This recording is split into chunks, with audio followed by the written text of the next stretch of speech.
there was darkness, and then bang, giving birth to an endless expanding existence of time, space, and matter. Every day, new discoveries are unlocking the mysterious, the mind-blowing, the deadly secrets of a place we call the universe.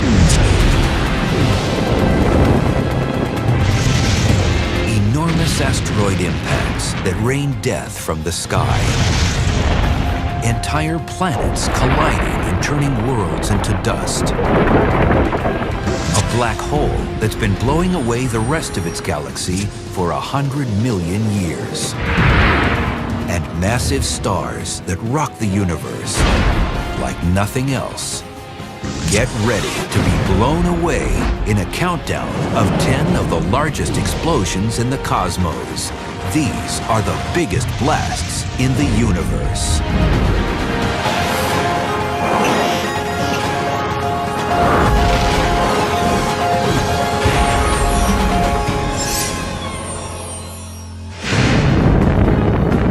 They can not only wipe out cities filled with millions of people in the blink of an eye, but can lay waste to entire continents, planets, and even rip galaxies apart. The universe is filled with tremendously violent explosions and blasts and events. The calm serenity of life on Earth is, to some degree, the exception, not the norm. And whether they're massive collisions or explosions of entire stars, they all have important elements in common. Really, another way to say explosion or blast is just a big liberation of energy all at once. When you liberate a lot of energy in something that already has structure, you tend to demolish the structure, so that seems very destructive. But the laws of nature will take energy and reconstruct it into some other form. In 1994, more than 20 pieces of the Shoemaker-Levy 9 comet pummeled Jupiter.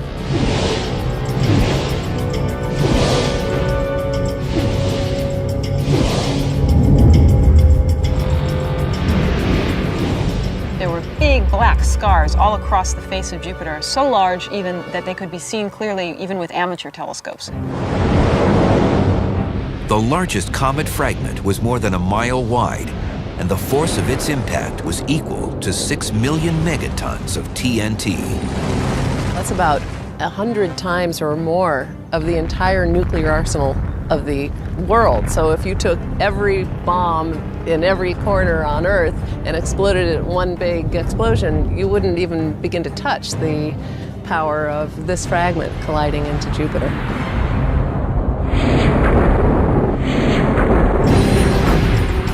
But guess what?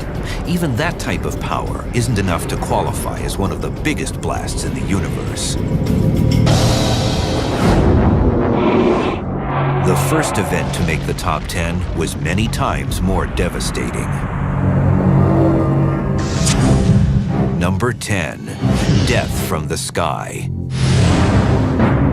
The smallest blast on our list may still have been big enough to wipe out the dinosaurs by blocking out the sun with smoke and debris. It's the Chicxulub impact, the asteroid that crashed into Mexico's Yucatan Peninsula about 65 million years ago. A 6-mile-wide space rock, taller than Mount Everest and almost as wide, thundered into Earth.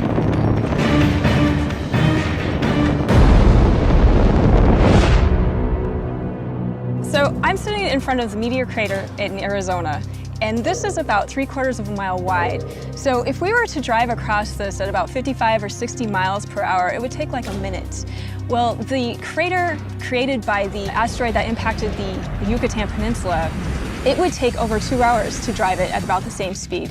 So you can imagine how much larger that crater is than this one behind me. The 112-mile diameter crater is big enough to fit New York City, Philadelphia, and everything in between inside. If it struck today, about 12 million people would be killed instantly, not to mention the damage and casualties that would spread beyond the crater. That's because the energy in every blast is released in several ways, such as light during the blinding flash of the impact, and heat, capable of spreading wildfires across much of the globe. But with collisions, most of the devastation comes from the energy of motion, known as kinetic energy, which creates the crater and the flying debris.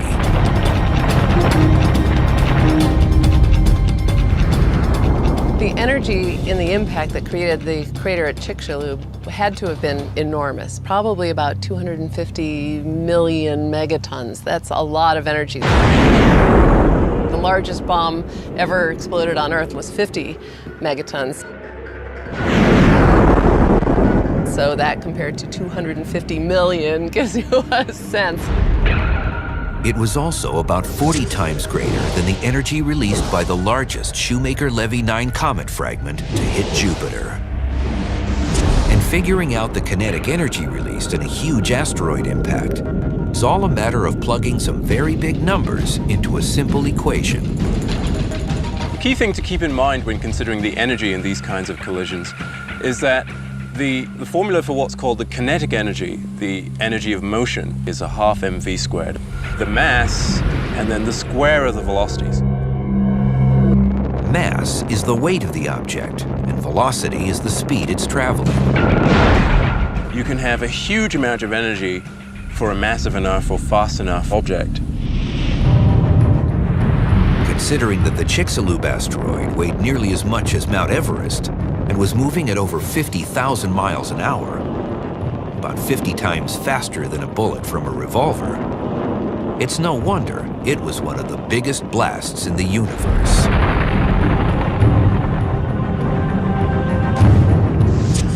But what about its effect on the structure of the entire planet? An explosives expert places a small charge just under the skin of a watermelon to simulate the type of energy released when this asteroid slammed into Earth.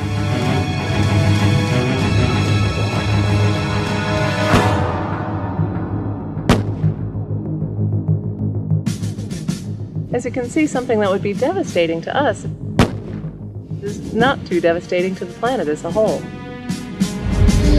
So there's still plenty of room for the blasts to get bigger. Number 9, Martian impact. Luckily, Mars, and not Earth, was the target of an asteroid 200 times larger than the one that slammed into the Yucatan Peninsula. The asteroid that impacted Mars about 3.9 billion years ago was 1,200 miles wide. Now, that's about the size of Pluto. And if you imagine most of the continental US, from Denver to the Florida Panhandle and Chicago down to the south of Texas, huge. And that's just the size of the asteroid. The crater, known as the Borealis Basin, is another story. The hole covers about 40% of the planet. So the Borealis Basin on Mars is about 5,300 miles wide. Now the crater behind me is not even a mile wide. So you can imagine multiplying this by over 5,000 times, and that's the size of the impact crater on Mars. That's about the size of the continent of Africa. Amazingly huge. While the speed of the asteroid that smacked Mars wasn't much different than the one that hit the Yucatan Peninsula, the mass was many times greater, leading to a much larger release of energy. Probably about 1 million times more energetic. So it would be about 250 million megatons of energy. And that's a lot of energy. And that's why you got such a big basin. Something like that hitting Earth today would put the instant death toll in the billions and would probably wipe out all life on the planet soon after.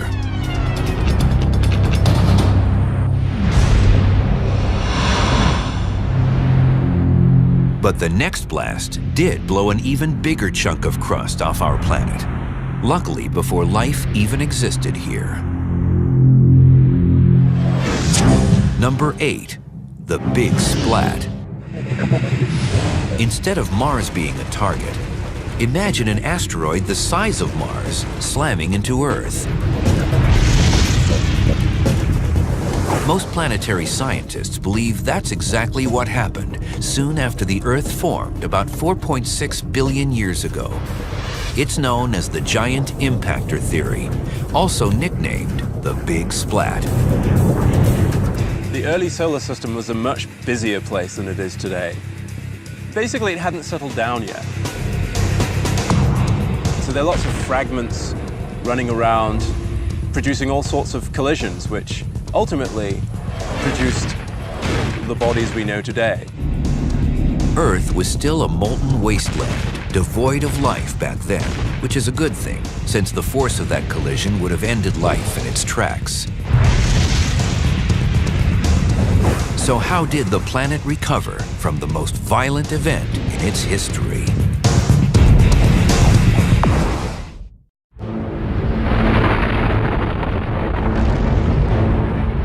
Many of the biggest blasts in the universe are caused by comets and asteroids slamming into planets. These impacts can unleash hundreds of times more energy than the entire nuclear arsenal on Earth. But number 8 on our list is even more powerful than that.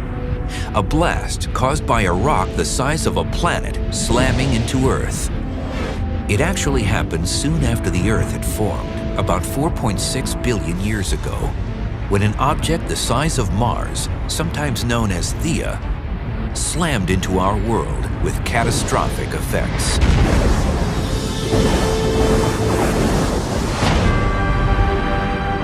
Compared to the Pluto-sized asteroid that smashed into Mars, the Mars-sized rock that nailed Earth was more than 3 times larger, releasing much more kinetic energy.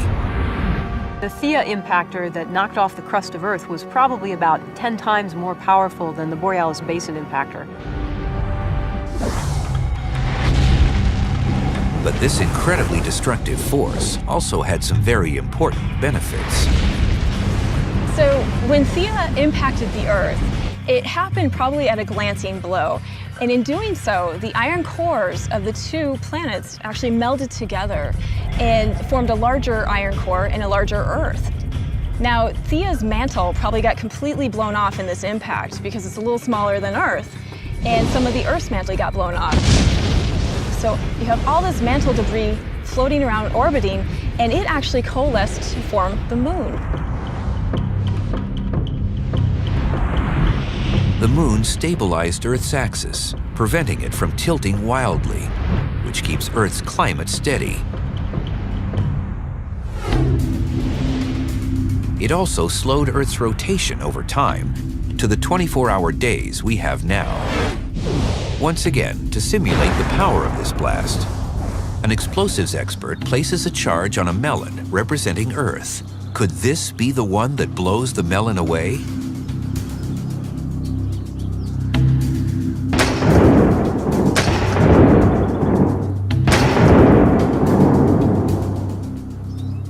Even though there's a lot of damage, the basic structure is still intact.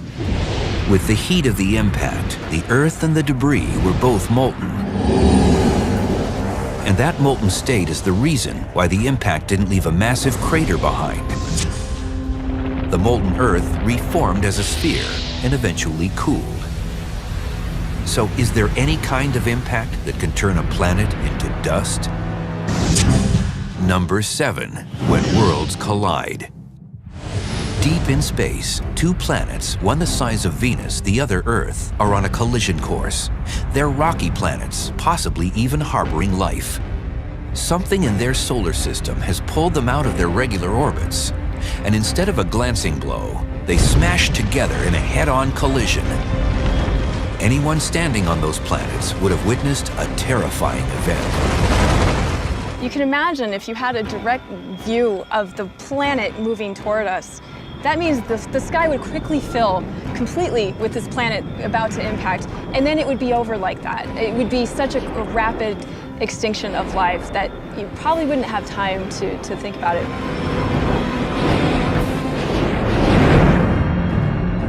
This isn't some fictional doomsday scenario.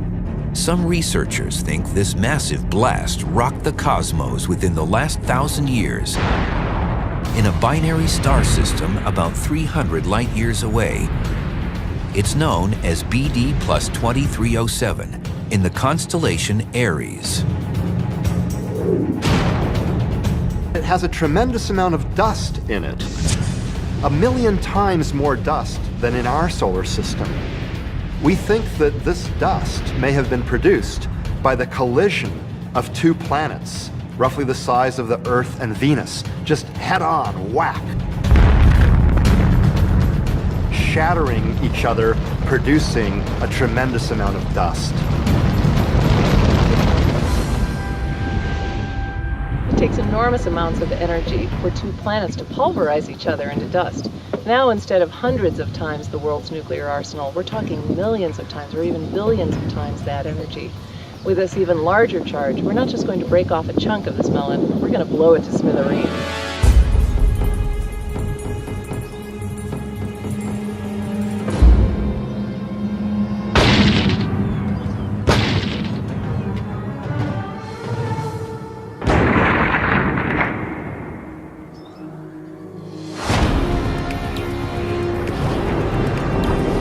But as terrifying and destructive as planetary collisions can be, they're still much smaller than the different types of blasts that come from stars.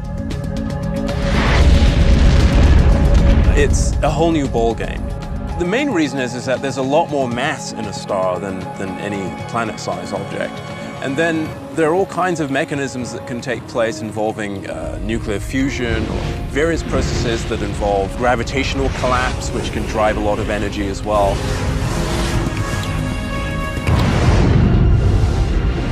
One of these energetic blasts is number 6 on our list, magnetar flares. Magnetars are rapidly spinning neutron stars, which form when stars several times larger than our sun begin to die and collapse in upon themselves. Imagine if our 865,000-mile-wide sun suddenly compacted to the 12-mile length of the island of Manhattan.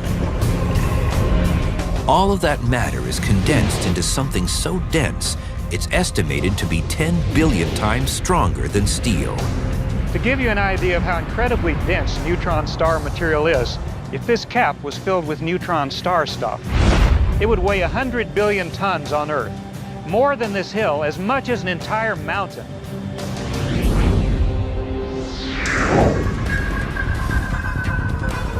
The magnetar name comes from the fact that certain neutron stars, for reasons that are still unknown, have the strongest magnetic fields in the universe.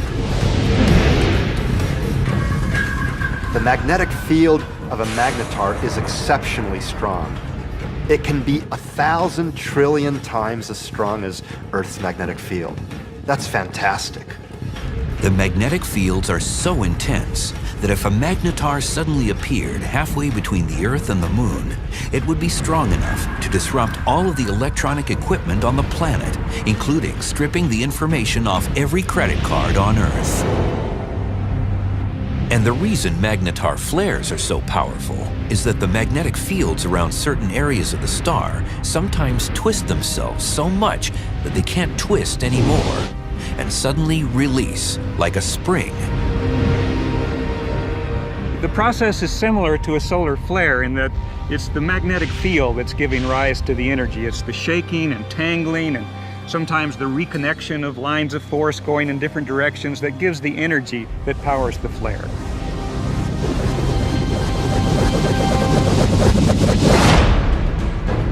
But unlike planetary collisions, where kinetic energy dominates, magnetar flares shoot out most of their energy as electromagnetic radiation.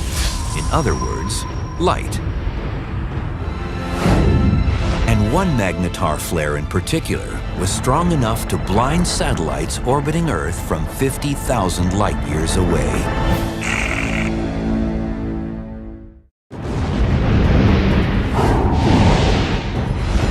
biggest blasts in the universe dwarf anything we can imagine on Earth. We're already billions of times beyond the entire nuclear arsenal of the world. Number 6 on our countdown are the flares that burst from incredibly magnetized neutron stars, known as magnetars. And one of the most powerful ever observed from Earth released as much energy in just over 1/10 of a second as our sun does in about 100,000 years. The blast in 2004 came from a magnetar known as SGR 1806-20 in the constellation Sagittarius. It's about 50,000 light years away from Earth on the far side of the Milky Way. It was incredibly powerful. All that energy came in 1/10 of a second.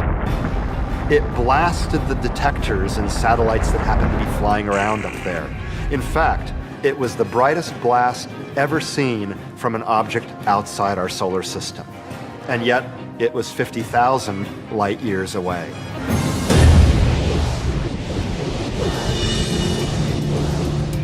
But what does brightness have to do with the power of a blast? So I'm standing in a dark room here, and now I'm going to turn on a light bulb. How bright that light bulb appears to me depends on 2 factors. It depends on how intrinsically powerful or luminous the light bulb is, its wattage, how much energy it puts out per second, and it also depends on the distance of the light bulb from me. When I'm close to the light bulb, I see that the light bulb is bright. If I move a factor of 2 farther away, then in fact it looks a factor of 4 fainter. That's the inverse square law of light. The power of the light bulb has remained the same, but by being twice as far away, I get only 1/4 of the light reaching my face and my eyes. Astronomers measure the apparent brightness of the star or the explosion. They figure out its distance through some other technique, and from those 2 variables, they figure out the power or the luminosity of the source. That light is released not just in visible wavelengths, but across the electromagnetic spectrum. And anytime researchers detect gamma rays, like they do in magnetar flares, they know it must be a big blast. Gamma rays are a type of light, but a much more energetic light than we see with our eyes. So the spectrum of light that we're familiar with goes from very low energy and through the visible part of the spectrum, the light that we see, all the way out through X-rays into this extremely high energy component of light, which is called gamma rays. Even a 1/10 of a second short gamma ray flare, like SGR 1806-20, would still be able to fry the Earth with radiation from many light years away, as long as the full force of the flare was aimed at Earth. But not all of the biggest blasts in the universe are over in a fraction of a second. Number 5, the 100 million year blast. 2.6 billion light years away from Earth, a supermassive black hole, billions of times the mass of our sun, has been wreaking havoc in the center of a cluster of galaxies. Known as MSA 735, it's been shooting out 2 continuous jets of particles in opposite directions. Scientists believe the jets have been raging for the past 100 million years, punching 2 huge bubbles into the surrounding galaxies. MSO 735 really is the prototypical example of a black hole blowing bubbles. What we're seeing here is giant cavities being evacuated by these powerful jets. So they transport vast sums of energy down from the black hole out to huge distances, maybe about 1 million light years or so. 1 million light years is 10 times wider than our Milky Way galaxy, which means these jets are powerful enough to create 2 very big bubbles. The total energy within these 2 bubbles is stupendous. far exceeding any other amount of concentrated energy that we know of in the universe. However, it must be remembered that the energy was released over 100 million years. That means that per unit of time, the total amount of energy released wasn't all that big. Still, the jets are strong enough to shoot the particles out at millions of miles an hour, about a quarter of the speed of light. The jets and resulting bubbles only come from about 1% of the most massive black holes in the universe. That's because the forces near these monsters are so huge that instead of swallowing everything, they actually end up pushing some particles away. It's important to emphasize that these giant explosions are not the explosion of the black hole itself, but rather an ejection of particles from near the black hole, the vicinity of the black hole. By colliding with one another, they can, in some cases, be ejected out of the vicinity of the black hole. But how can this two-sided blast possibly keep going for 100 million years? It's all a matter of how much cosmic stuff is available, as planets and suns are stretched and ripped apart down to their very atoms and drawn towards the black hole. So these jets that we've estimated have been going on for about 100 million years still have a huge amount of fuel available to them. That process can go on for an extremely long time, hundreds of millions of years. Now, imagine taking a big chunk of that energy and releasing it in less than 2 seconds. That's what researchers believe happens in blast number 4, short gamma ray bursts. Gamma ray bursts are more concentrated than magnetar flares. It's a concentrated beam of radiation, like a laser beam. It comes out as a narrow stream. The gamma rays in the beams are also traveling much faster than the particles coming out of black hole jets. The observations show that the energy is coming out in jets, moving at very close to the speed of light, 99.9999% the speed of light.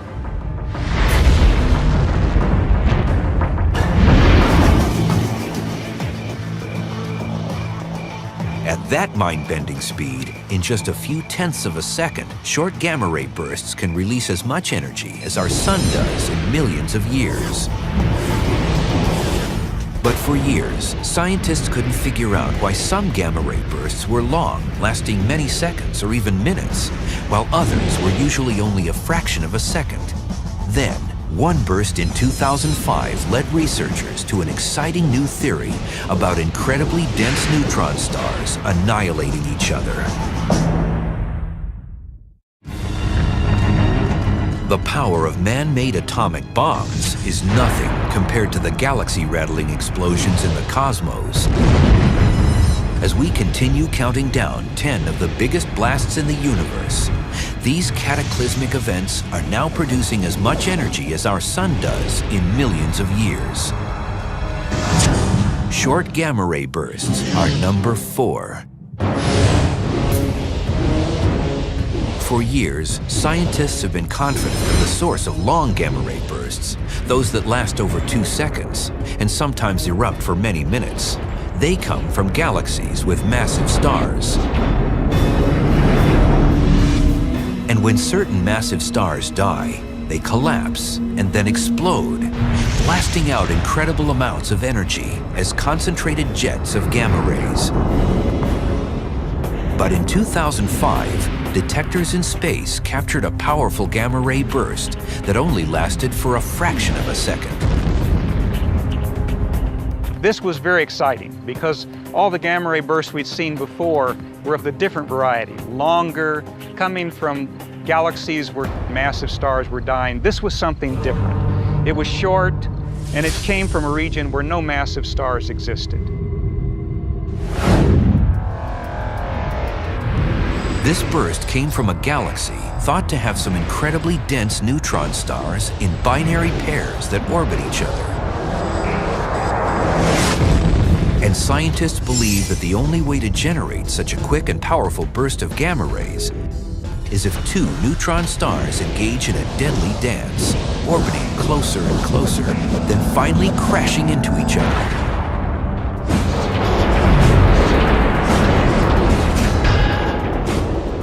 This is thought to be the moment when a black hole is born. When the two neutron stars finally touch, one of the neutron stars gets shredded into a disk, and the thing that's left is too big to be a neutron star. There's no force in the universe that can hold up two neutron stars, so it collapses to a black hole.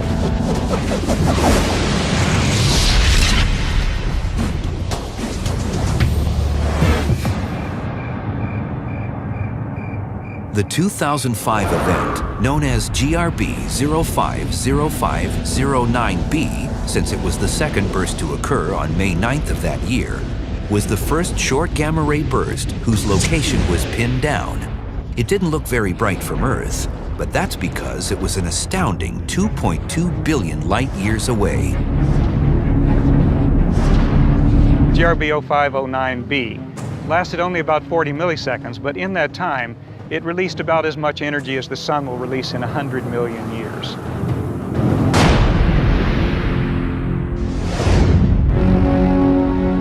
But the power of colliding stars can't compete with the even larger amount of energy released when an entire star explodes from the inside out.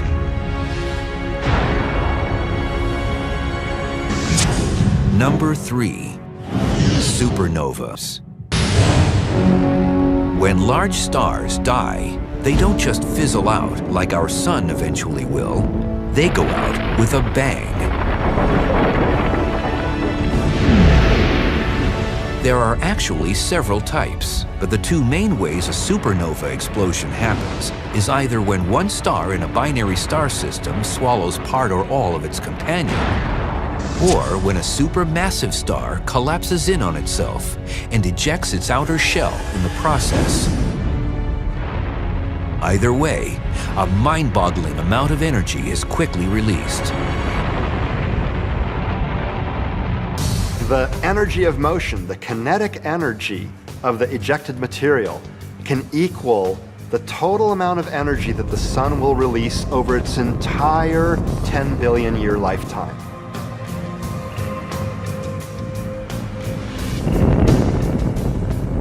The binary star type of supernova is similar to a hydrogen bomb, where runaway nuclear fusion leads to a massive explosion. These are known as Type 1a supernovas, and in 2003, one of these blasts flooded the cosmos with more light than an entire galaxy of stars combined. It was over 20 billion times more luminous than the sun for about 2 weeks. And this all came from the explosion of something not much bigger than the moon, about 1.4 times the mass of the sun, from a thermonuclear explosion from fusion.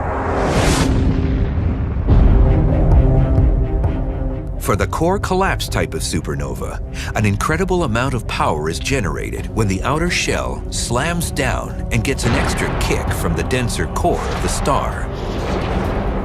Imagine this ping pong ball represents that outer, lighter material of the star, whereas this superball represents the heavy inner core. You can see that the ping pong ball actually doesn't really bounce that much on its own, and there's the bounce of the superball. But what you'll see is that when I send them down together, the bounce of the superball back up will propel the ping pong ball much higher. And that's very much like what happens in the supernova, where you have the heavy inner core bouncing back out and meeting that lighter material and blowing it out. In fact, one supernova explosion in 2005, known as SN 2005-AP, flashed brighter than all of the others for weeks on end. But it didn't do any damage to Earth because, luckily, it was also 4.7 billion light years away. And like many of the other blasts on the top 10 list, supernovas don't just destroy.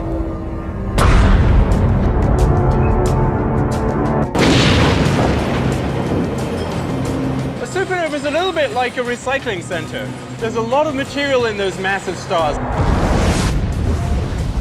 It's anything from 8 times to over 100 times the mass of our sun. So there's a lot of material that's going to be processed in those stars, just like there's a lot of raw material here at the recycling center that's going to be processed. The matter in the universe is dominated by light elements like hydrogen and helium. But the inside of a star about to go supernova is the main source of the various metals and other heavy elements we depend on for life. Just like these materials are being sorted into different categories, the star starts to process heavier and heavier elements, starting with hydrogen, then helium, making heavier and heavier elements all the way up to iron when the fusion process stops. Later on in its life, when it becomes supernova, with the aid of the compression effects in the supernova, the star will make even heavier elements. Just as these materials are now packaged and processed and ready to leave the recycling center and go out into the world to be reused, the materials that were made in those stars that were then finally cooked and blown out into the universe by the supernova process, those will be reused as well. They may be used in other stars or perhaps other planets. The materials that we're made of here on Earth, the materials even in our bodies, those heavy elements were made in supernovae.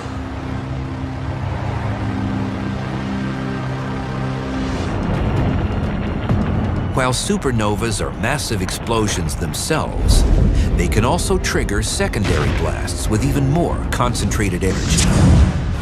Number 2, long gamma ray bursts. The long gamma ray burst comes out of the most powerful supernova explosions. They're as strong as the short gamma ray bursts, but since they last much longer, anywhere from 2 seconds to nearly half an hour, they blast out much more energy overall. The long gamma ray bursts are completely different beasts compared to the short gamma ray bursts. They're immensely more powerful, maybe up to around 10,000 times more powerful than the short duration bursts. These concentrated jets of energy only come from supernova explosions involving stars 30 or more times the mass of our sun. And just like the short gamma ray bursts, they're evidence of the birth of a black hole. Long gamma ray bursts are, in some sense, a variety of hyperenergetic supernova. The iron core collapses as before to a neutron star, but too much material falls down on it and it can't stay a neutron star. The temperature rises to 10 billion degrees. The luminosity in 1 cubic inch of this is as big as the sun.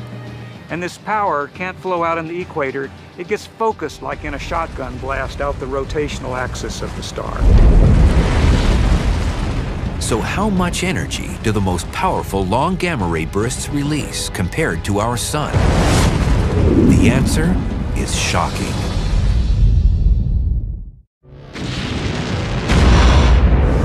We're at number 2 in our countdown of the biggest blasts in the universe, long gamma ray bursts.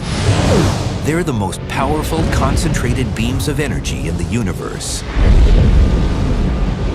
They release many times more energy in a matter of seconds or minutes than our sun will produce in its entire 10 billion year lifespan. The key to their devastating power is focusing that energy in a narrow area. A firearms expert illustrates the point with 2 different shotguns. First, a shorter gun, where the shot spreads out quickly after leaving the barrel, unlike a gamma ray burst.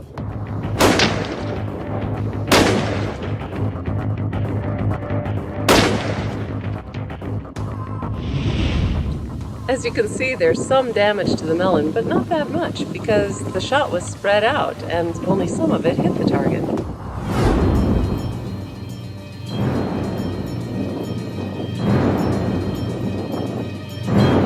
Now our firearms expert is switching to a longer barrel that keeps the shot concentrated in a tighter pattern as it goes downrange. The same effect as a gamma ray burst.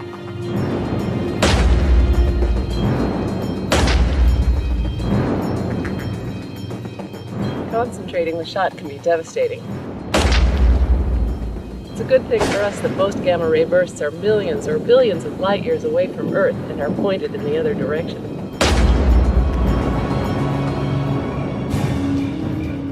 It's believed that these concentrated jets shoot out when massive stars collapse into black holes. And in 2008, scientists detected one of the strongest gamma-ray bursts on record, known as GRB 080916C. It lasted an incredible 23 minutes. This GRB was one of the most exciting blasts ever seen because the total power inferred from the observed brightness and the distance of the blast exceeded that of any other known GRB up to that time. Moreover, we can tell that energetic particles were blasted out along two jets at 99.9999% of the speed of light. GRBs are so powerful along the beam of particles and radiation that even ones that are thousands of light years away, but pointing at us, could destroy much of the life on Earth.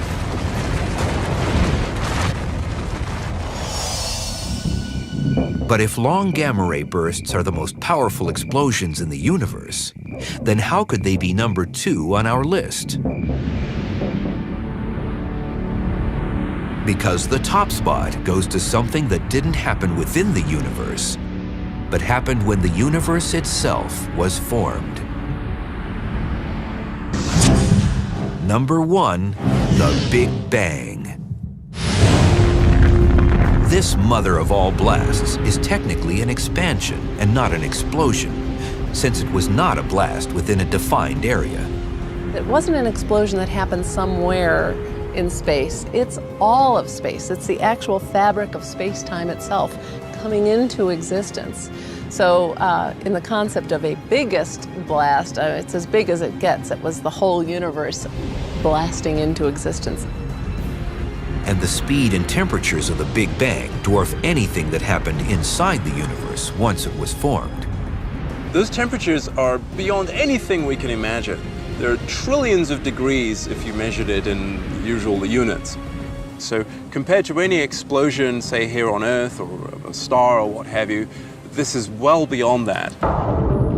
Researchers believe that theoretically, they can go back so close to the moment the Big Bang happened that a fraction of a second doesn't come anywhere close to doing the timescale justice. The bang of the Big Bang is a time in the early universe known as inflation. The size of the universe went whoosh. It just expanded so quickly, doubled in size many times over a very, very short interval of time. This incredible inflationary exponential state of expansion lasted only a tiny fraction of a second. A millionth of a millionth of a millionth of a millionth of a millionth of a millionth of a second. During this early expansion, it seemed as if things were moving faster than Einstein's universal speed limit, the speed of light. In fact, it expanded so quickly that it was faster than the speed of light. That's okay. That doesn't violate Einstein's theory of relativity. Space itself can expand faster than the speed of light. No particle can travel through space faster than the speed of light, but space itself can and does expand faster than the speed of light. And the Big Bang is the largest reminder of all that the biggest blasts in the universe, these sudden releases of energy, do much more than destroy. The creation of our universe, the creation of the sunshine that comes out of stars, and the creation of our own moon all came from this tremendous liberation of energy all at once. So there's a very intimate link between matter manifested in one way and then being destroyed and then re-emerging in a new way. And, you know, here on Earth, it re-emerged as us. And as the universe evolves, its biggest blasts will continue to be both the destroyer of worlds and the creators of new possibilities.